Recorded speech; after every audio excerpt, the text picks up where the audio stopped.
CGPME du Cameroun, c'est Guy Daniel Ballard. Bonjour. Bonjour. C'est également chef d'entreprise, directeur général de la Camerounaise d'énergie. Tout à fait.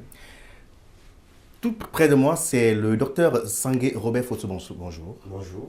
Vous êtes enseignant-chercheur à l'Université de Yaoundé 2, chargé de cours, et dans le domaine donc, de la recherche, donc, de la gouvernance des organisations et entrepreneuriat. C'est bien cela. C'est ça. Ce sont donc ces techniciens, ces experts, ces excellents, voilà, on va dire, experts dans leur domaine, qui nous éclaireront dans ce dont on échangera ce matin, à savoir l'entrepreneuriat au Cameroun. Alors, situons déjà les téléspectateurs sur le Cameroun des affaires. Faisons un tour complet de l'actualité brûlante. Docteur Robert Sangué, quelles sont les couleurs dominantes des affaires au Cameroun, l'environnement économique des affaires, si on peut le dire ici? Merci Lazare, parce que l'environnement des affaires au Cameroun se porte de mieux en mieux bien aujourd'hui au regard des efforts d'assainissement opérés par le gouvernement en matière de climat des affaires. Avec les rapports Doing Business, on se rend compte que le Cameroun progresse. Et sur divers secteurs, on peut le constater avec le dernier forum de l'investissement qu'il y a eu au Cameroun.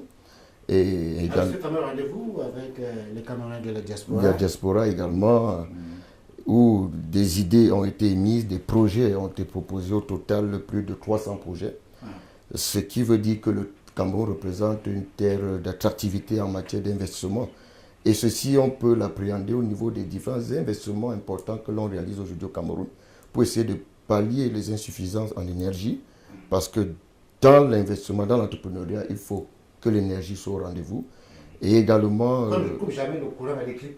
bien évidemment, le délestage par-ci, par-là, c'est un problème qui est en train de trouver solution au Cameroun avec le deuxième pont en eau profonde de Kribi qui va davantage booster les investissements. Donc, dans les secteurs où l'on peut effectivement s'engager au Cameroun, il y a donc le secteur du numérique.